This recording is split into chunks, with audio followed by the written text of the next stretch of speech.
We're going to take a look at one of the most successful and revolutionary steps forward in firearms evolution, the Colt Paterson revolver. It represented the introduction of the successful repeating firearm and also the beginning of the famous Colt Firearms manufacturing company. The Colt Paterson revolver looks odd to the modern eye. It's a small, relatively delicate-looking revolver. It has an unusual folding trigger design. When the hammer is cocked, the trigger pops down from the frame, leaving it ready to fire, and of course it's fired by pulling the trigger. And then when the hammer is cocked again, the next chamber comes in line, ready to be fired. And that was the great advance of the Paterson revolver. It represented an effective, repeating firearm in an era when most firearms were single shot.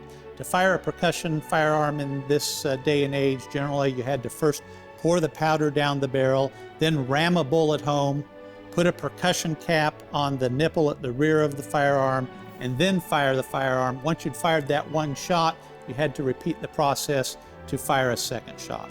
And Colt's great contribution to firearms design with the introduction of the Paterson was this effective repeating design where multiple chambers in a cylinder successively rotate into line with the rear of the barrel and can be fired without having to reload between every shot. Legend has it that around 1830 to 1831, teenage Samuel Colt first conceived his revolving firearms design while on a long ocean trip to India and back, half a world away.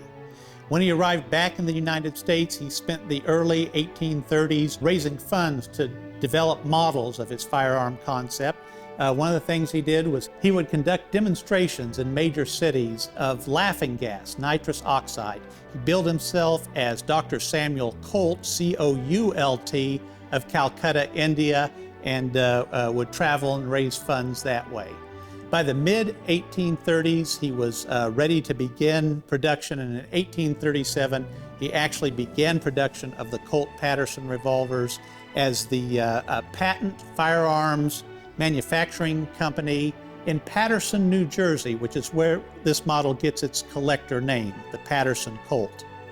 Despite its revolutionary advances, the Paterson Colt was not a success. The company only lasted from 1837 to about 1840. They manufactured 4 different models of the Paterson. The baby Colt, the number 1, was called the pocket model. It was suitable for pocket carry, it was considered. The number 2 and 3 were called the belt model. They were suitable for carry in a belt.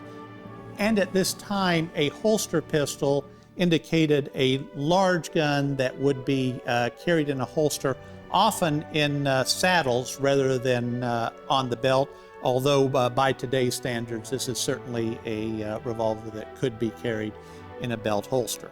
In addition to being a beautiful example of the number 5 or Texas Paterson in terms of condition, this gun is also exceptional in that it is serial number 3, the third one produced. By early 1840, the young company was faltering, sales were down, and John Ehlers was more or less taking control of the company.